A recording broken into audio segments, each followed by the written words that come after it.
অভিনেতা সিদ্দিকুর রহমান সিদ্দিককে ফাঁসির আদেশ দিয়েছেন আদালত। সকালে অতিরিক্ত জেলা ও দায়রা জজ আদালতের বিচারক নাসরিন জাহান এই রায় দেন। জুলাই আন্দোলনে হত্যা চেষ্টার দুটি মামলা রয়েছে তার বিরুদ্ধে। জুলাই আগস্ট গণহত্যা মামলার তালিকাভুক্ত আসামি কমেডি অভিনেতা সিদ্দিকুর রহমান সিদ্দিককে গণধোলাইয়ের পর থানায় সোপর্দ করেছে ছাত্রদল। মঙ্গলবার রাজধানীর কাকরাইলে বিকেল 4টার দিকে সিদ্দিককে ধরে প্রকাশ্যে স্লোগান দিতে দিতে থানার দিকে নিয়ে যায় ছাত্র জনতা। অভিনেতা বৈষম্য বিরোধী ছাত্র আন্দোলনে গুলশান থানার একটি হত্যা চেষ্টা মামলায় অভিনেতা সিদ্দিকুর রহমান জুলাই আগস্টের ছাত্র আন্দোলনে রাজধানীর গুলশানে একদিকে পুলিশ যখন এলোপাতাড়ি গুলি চালাচ্ছিল, তখন আহতদের ভ্যানে করে হাসপাতালে নিচ্ছিলেন জব্বার আলী হাওলাদার। তবে এতে বাধা দেয় নাট্য অভিনেতা সিদ্দিকুর রহমান সহ আওয়ামী লীগের নেতাকর্মীরা। ঢাকার কাকরাইলে প্রকাশ্যে মারধর, ছেঁড়া জামা কাপড়ে কাঁদতে কাঁদতে থানায়। এই কি সেই জনপ্রিয় অভিনেতা সিদ্দিক? সামাজিক মাধ্যমে ছড়িয়ে পড়া ভিডিওতে তীব্র উত্তেজনা, স্লোগানে অভিযোগ আওয়ামী লীগের দোসর। কি ঘটেছিল সেই বিকেলে? অভিনেতা সিদ্দিককে ধরে নেয়ার ভিডিও ছড়িয়ে পড়ে সামাজিক যোগাযোগ মাধ্যমে। সেখানে দেখা যায় একদল মানুষ তাকে ধরে নিয়ে যাচ্ছে। মঙ্গলবার বিকেলে এই অভিনেতাকে রাজধানীর কাকরাইল থেকে ধরে নিয়ে রমনা থানায় সোপর্দ করা হয়। বাংলাদেশ আওয়ামী লীগ রাজপথ থেকে উঠে আসা রাজনৈতিক দল। এই দলকে দমানোর ক্ষমতা বাংলাদেশের কোনো শক্তির নেই এবং কোনো রাজনৈতিক দলের নেই। বাংলাদেশ আওয়ামী লীগ রাজপথ থেকে উঠে এসেছে এবং রাজপথ থেকে আন্দোলন সংগ্রাম করে আবার ঘুরে দাঁড়াবে। গতকালকে চট্টগ্রাম এবং সিলেটের মধ্যে বাংলাদেশ আওয়ামী লীগের বাইক র্যালি হয়েছে। আন্দোলন চলে, সে আন্দোলন চলাকালীন অবস্থায় একেবারে শেষ দিকে ছাত্ররা যখন জনতাকে নিয়ে আন্দোলনের চরম পর্যায়ে চলে যাচ্ছে, দূষর পালানোর অবস্থায়, তখন তাদের মতো যারা সুশীল সেজেছিল আগে। সুপ্রিয় দর্শক মণ্ডলী, আসসালামু আলাইকুম রহমতুল্লাহ। আশা করি সবাই ভালো এবং সুস্থ আছেন। স্বাগতম জানাচ্ছি আমাদের আরেকটি নতুন ভিডিওতে। সুপ্রিয় দর্শক মণ্ডলী, ভিডিওর থাম্বনেল, টাইটেল ও ভিডিওর কিছু অংশ বিশেষ থেকে আপনারা ইতিমধ্যে বুঝতে পারছেন যে আজকের ভিডিওটি কতটা গুরুত্বপূর্ণ। সুপ্রিয় দর্শক মণ্ডলী, বর্তমান রাজনীতি আলোচনার প্রেক্ষাপটে বেশ কয়েকটি গুরুত্বপূর্ণ ভিডিও নিয়ে আপনাদের সামনে এসেছি। সুপ্রিয় দর্শক, তারও কিছু অংশবিশেষ আপনারা ইতিমধ্যে দেখে ফেলেছেন। সুপ্রিয় দর্শক, সেই অংশবিশেষগুলোর বিস্তারিত আলোচনা দেখলে আপনারা রীতিমতো অবাক হয়ে যাবেন। সুপ্রিয় দর্শক, আসুন আমরা সেই বিস্তারিত আলোচনাটা দেখে আসি। তার আগে আপনাদের প্রতি ছোট্ট একটা রিকোয়েস্ট, যারা আমার চ্যানেলে নতুন, চ্যানেলটি সাবস্ক্রাইব করে লাইক কমেন্ট শেয়ার করে আমাদের চ্যানেলের একজন সদস্য হয়ে যান। সুপ্রিয় দর্শক, আসুন আমরা সেই বিস্তারিত আলোচনা দেখে আসি। অবশ্যই আপনাকে সম্পূর্ণ ভিডিওটা দেখার জন্য অনুরোধ জানাচ্ছি। বিরোধী ছাত্র আন্দোলনে গুলশান থানার একটি হত্যা চেষ্টা মামলায় অভিনেতা সিদ্দিকুর রহমানকে 7 দিনের রিমান্ড দিয়েছে আদালত। এদিন আলাদা দুটি হত্যা মামলায় সালমান এফ রহমান ও পুলিশের সাবেক আইজিপি আব্দুল্লাহ আল মামুনকে 3 দিনের রিমান্ড দিয়েছে আদালত। বাড্ডা থানার অন্য একটি হত্যা মামলায় সাবেক আইনমন্ত্রী আনিসুল হককে 2 দিনের রিমান্ড দেওয়া হয়েছে। বিস্তারিত সুমন তানভীরের প্রতিবেদনে। অভিনেতা সিদ্দিকুর রহমান টেলিভিশনে এমন কোন চরিত্রে কখনো অভিনয় করেছিলেন কিনা সেটা অজানা। তবে গতকাল রাজধানীর সেগুনবাগিচায় দুদক কার্যালয়ের সামনে স্থানীয় ছাত্র জনতার এমন রোষানলে পড়তে হয় তাকে। পরে তাকে টেনে হিঁচড়ে নিয়ে যাওয়া হয় রমনা থানার দিকে। জুলাই আন্দোলনের সময় তার ভূমিকার কারণেই এমন রোষানলের শিকার হতে হয়, যার কিছু ভিডিও এরই মধ্যে সামাজিক যোগাযোগ মাধ্যমে ছড়িয়ে পড়েছে।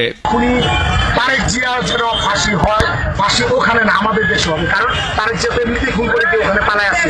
আলটিমেটলি সে লন্ডনে গিয়ে আবার শুরু করেছে যে রমনা থানা থেকে রাতেই সিদ্দিককে গুলশান থানার একটি হত্যা চেষ্টা মামলায় গ্রেপ্তার দেখানো হয়। আর বুধবার সকালে তার 10 দিনের রিমান্ড আবেদন করে আদালতে পাঠায় পুলিশ। শুনানি শেষে আদালত 7 দিনের রিমান্ড মঞ্জুর করে। ছাত্র জনতাকে এই রাস্তায় যারা আন্দোলন করেছে তাদেরকে সর্বোচ্চ পর্যায়ে ডিস্টার্ব করেছে এবং সর্বশেষ সে যা করেছে যে ওই দিন একটা ছেলেকে গুলিবিদ্ধ করা হয়েছে।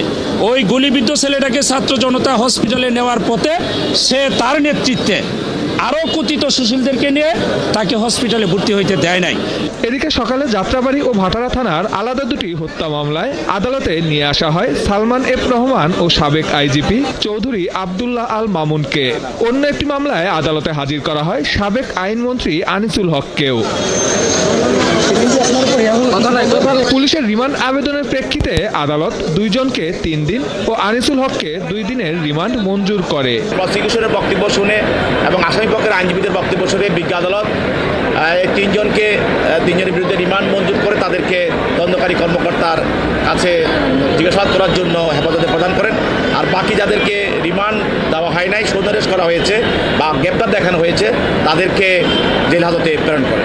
এদিন রাজধানীর বিভিন্ন থানায় করা বেশ কয়েকটি হত্যা ও হত্যা চেষ্টার মামলায়ও তাদের গ্রেপ্তার দেখায় পুলিশ। সুমন তানভীর, ৭১। ঢাকার কাকরাইলে প্রকাশ্যে মারধর, ছেঁড়া জামা কাপড়ে কাঁদতে কাঁদতে থানায়। এই কি সেই জনপ্রিয় অভিনেতা সিদ্দিক? সামাজিক মাধ্যমে ছড়িয়ে পড়া ভিডিওতে তীব্র উত্তেজনা, স্লোগানে অভিযোগ আওয়ামী লীগের দোসর। কি ঘটেছিল সেই বিকেলে, কে বা কারা আর কেন? পুলিশ হেফাজতে থাকা এই তারকার ভবিষ্যৎ এখন বড় এক প্রশ্নচিহ্ন।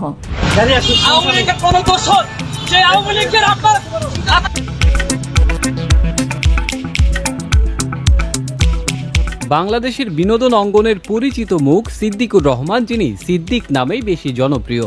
2 যুগের বেশি সময় ধরে ছোট পর্দায় বিশেষ করে হাস্যরসাত্মক চরিত্রে অভিনয় করে তিনি দর্শকদের হৃদয়ে স্থান করে নিয়েছেন। শুধু পর্দায় নয়, সামাজিক যোগাযোগ মাধ্যমেও তার জনপ্রিয়তা উল্লেখযোগ্য। টাঙ্গাইলের মধুপুরে জন্ম নেওয়া এই অভিনেতা রাজনীতিতেও সক্রিয় হওয়ার চেষ্টা করেছেন দীর্ঘদিন ধরে। তবে এবার সিদ্দিক আলোচনায় এসেছেন এক মর্মান্তিক ঘটনার কারণে। মঙ্গলবার 29 এপ্রিল বিকেলে রাজধানীর কাকরাইল এলাকায় একদল যুবক তাকে প্রকাশ্যে শারীরিকভাবে লাঞ্ছিত করে। সামাজিক মাধ্যমে ছড়িয়ে পড়া ভিডিওতে দেখা যায় ছেঁড়া জামাকাপড়ে সিদ্দিককে টেনে হিঁচড়ে নেওয়া হচ্ছে এবং এই সময় তাকে মারধর করা হয়। ওই যুবকেরা তাকে আওয়ামী লীগের দোসর বলে স্লোগান দিতে দিতে রমনা থানার দিকে নিয়ে যায়। ঘটনাস্থলে উপস্থিত এক ব্যক্তিকে ভিডিওতে বলতে শোনা যায়, আমরা সিদ্দিককে আওয়ামী লীগের একজন দালালকে পুলিশের কাছে হস্তান্তর করছি। যদিও হামলাকারীদের রাজনৈতিক পরিচয় নিশ্চিত হওয়া যায়নি, তবে পুরো ঘটনার পেছনে রাজনৈতিক অসহিষ্ণুতা ও প্রতিশোধের ইঙ্গিত স্পষ্ট। রমনা থানার ওসি আতিকুল আলম জানান, একদল জনতা সিদ্দিককে তাদের হাতে তুলে দিয়েছে এবং তার শরীরে নির্যাতনের চিহ্ন ছিল।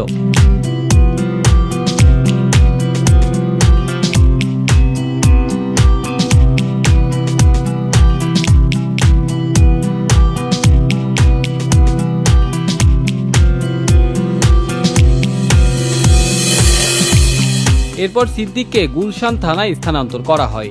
এদিকে সিদ্দিককে নিয়ে আরও একটি গুরুত্বপূর্ণ আইনি অগ্রগতি ঘটেছে। বৈষম্য বিরোধী ছাত্র আন্দোলনের সময় সংঘটিত সহিংসতার একটি মামলায় সিদ্দিকের 10 দিনের রিমান্ড চেয়েছে পুলিশ। গুলশান থানার উপপরিদর্শক আব্দুল সালাম এই আবেদন করেন। আদালত 7 দিনের রিমান্ড মঞ্জুর করেছেন।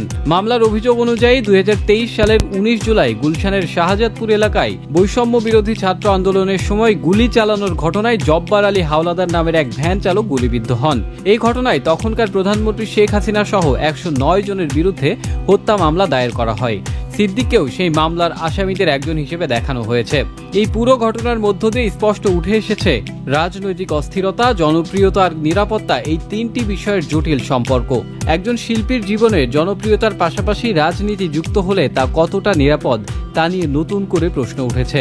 পাশাপাশি কোনো মামলায় অভিযুক্ত হওয়ার আগেই কাউকে প্রকাশ্যে এভাবে শারীরিকভাবে লাঞ্ছিত করা কি ন্যায় বিচার ও আইনের শাসনের পরিপন্থী নয়? ঘটনার সুষ্ঠু তদন্ত, দোষীদের বিচার এবং সিদ্দিকের শারীরিক ও মানসিক অবস্থার প্রতি সম্মানজনক নজর দেওয়া এখন সময়ের দাবি।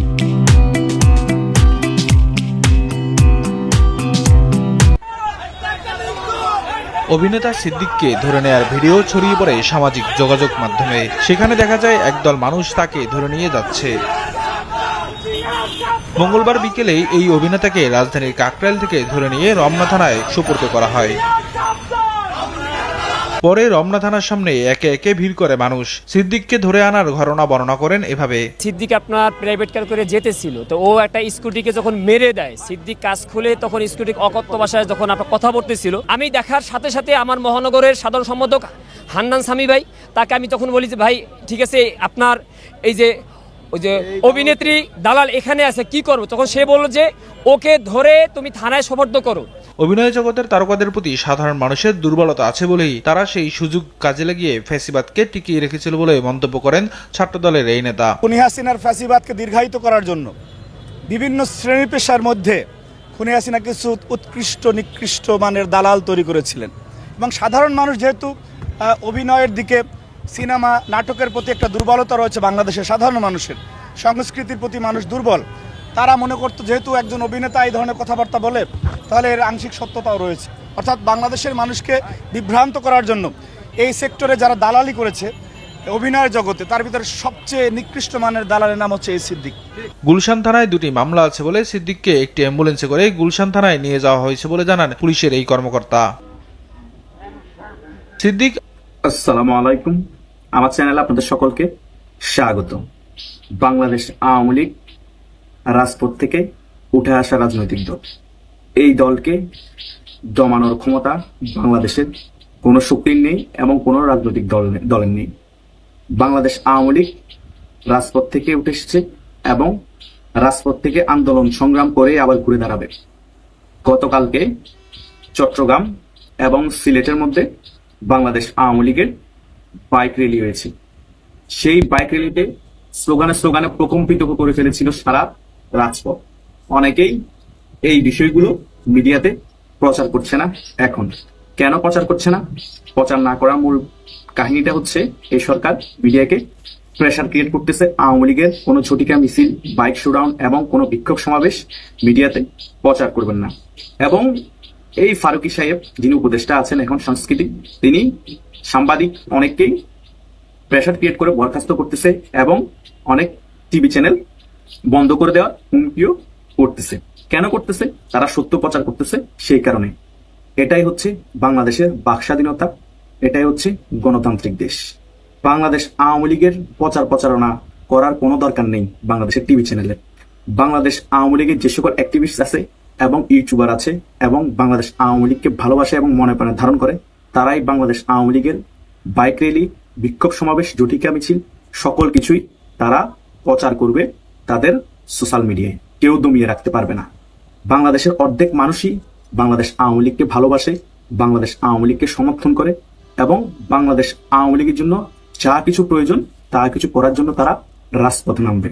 বাংলাদেশ আওয়ামী লীগ রাজপথে আন্দোলন সংগ্রাম করে আবার বাংলাদেশের রাজনীতিতে ফিরে আসবে। এই বাংলাদেশ আওয়ামী লীগের ঐতিহ্য, বাংলাদেশ আওয়ামী লীগের ইতিহাস আমরা সকলেই জানি। নতুন করে পরিচয় করিয়ে দেওয়ার কোনো দরকার নেই। এখনো তো ওই পরিমাণ দুঃসময় বাংলাদেশের আওয়ামী লীগের হয়ে যায়নি যে আওয়ামী লীগের আউচ্চারণ করার জন্য খুঁজে বাইর করতে হবে লোক। এখনো ডানে যাবেন, বামে যাবেন, সকল জায়গায় বাংলাদেশ আওয়ামী লীগের সমর্থনকারী পেয়ে যাবেন। দেখেন না, এইসব চুনুপুটি উপদেষ্টারা, শিশু উপদেষ্টারা কোনো কিছুই হলে আওয়ামী লীগ, ছাত্রলীগ খুঁজে পায়। কোথায় আওয়ামী লীগ নেই, কোথায় ছাত্রলীগ নেই? বাংলাদেশের অলিতে গলিতে এখনো আওয়ামী লীগ, ছাত্রলীগের কর্মীরা বিরাজমান, কিন্তু তারা নিরীহ। তাদেরকে দমন নিপীড়ন করানোর জন্য